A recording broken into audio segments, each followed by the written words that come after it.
This episode of Basics with Babish is sponsored by Bright Cellars, a monthly wine club that matches you with fine wine you'll love and delivers it right to your door. Bright Cellars is offering you 50% off your first 6-bottle box, so follow the link in the video description to take the 7-question taste palette quiz and get started. I'm actually glad I have a little extra wine on hand because I'll need it to prepare and enjoy alongside today's topic, bolognese sauce. Let's get down to basics.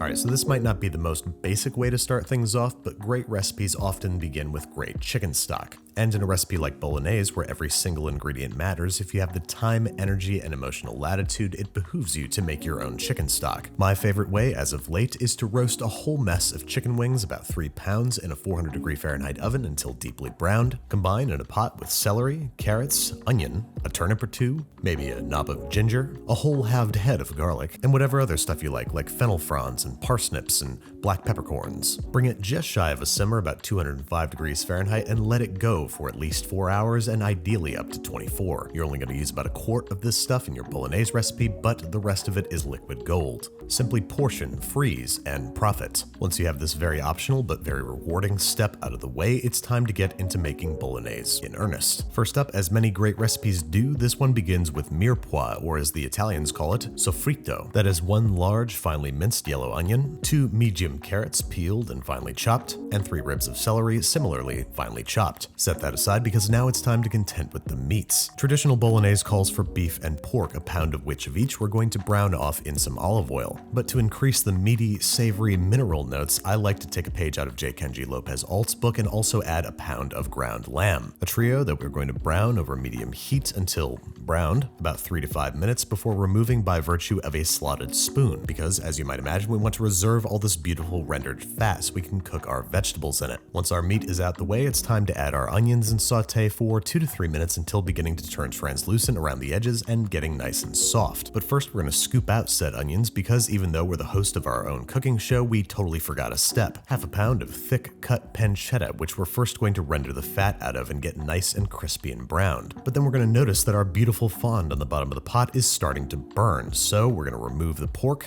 Whose idea was it to give me a cooking show?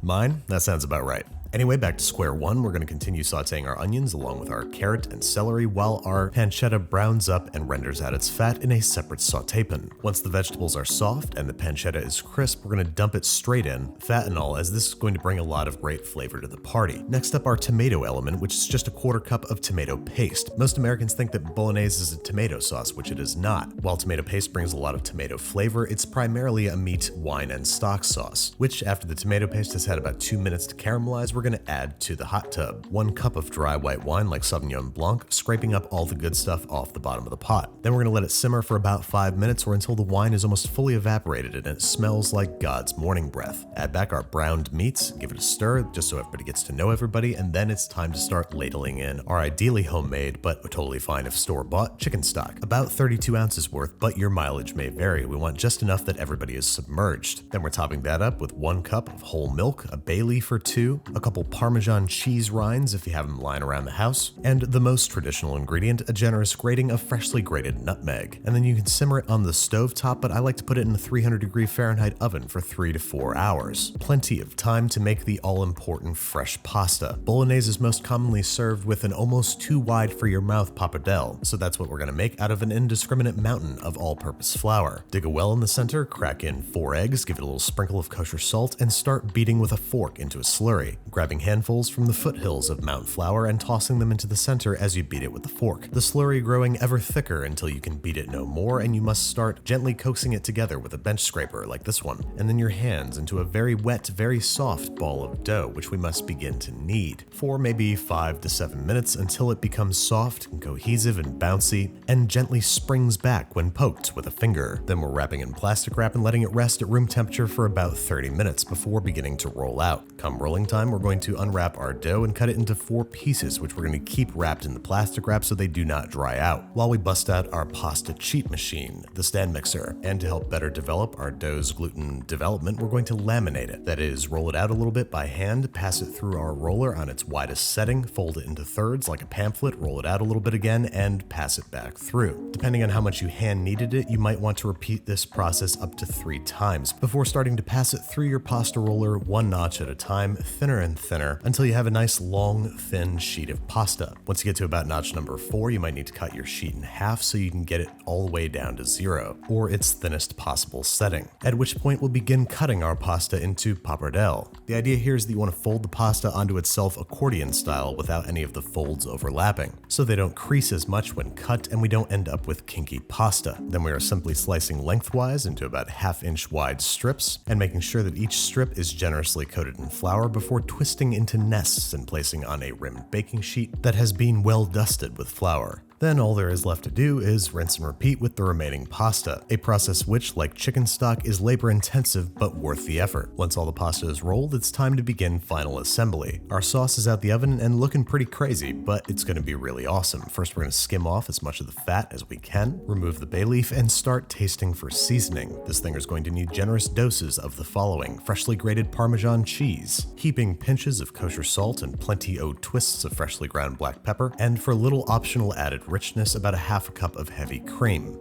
Stirred until everybody is combined and emulsified and rich and creamy and awesome. One last taste to make sure that it's seasoned properly, and because your instinct might be to just eat this with a spoon, before it's time to start assembling our pasta. As you may know, I'm an advocate for finishing cooking pasta in the sauce. So even though our fresh pasta only needs about 60 seconds of cook time, we're going to cook it for about 45 seconds, pull it out and drop it into an awaiting sauté pan full of our sauce, along with about 1/4 cup of pasta cooking water, which we're going to toss together over medium-low heat until some of the sauce is absorbed, the sauce is emulsified, and the pasta is fully cooked. Then we're optionally twisting using a carving fork into a nest into our intended bowl, which this pappardelle is so wide that didn't really actually work, so maybe just dump some into a bowl, top with a little bit of extra sauce, and an unreasonable amount of freshly grated Parmesan cheese. And there you have it, what I'm going to go out on a limb and say publicly on the internet is a very legitimate bolognese sauce. I'm looking forward to the panel of 4 Italian experts telling me exactly why I'm wrong. But one thing that they cannot tell me is that this isn't amazing. It is meaty, it is saucy, it is unctuous, and it's entirely made from scratch. And it's all the better being made with and enjoyed alongside some wine from today's sponsor, Bright Cellars, a service that selects wine just for you from all around the world and delivers it right to your door. This service is only for adults 21 and older. The folks at Bright Cellars take pride in educating their club members, so each box comes with a wine education card for each bottle that outlines tasting notes, suggested pairings, ideal serving temperature, and origin. And you don't even have to leave the house, go to a store, and rely on your own wits to pick out a wine that suits your taste.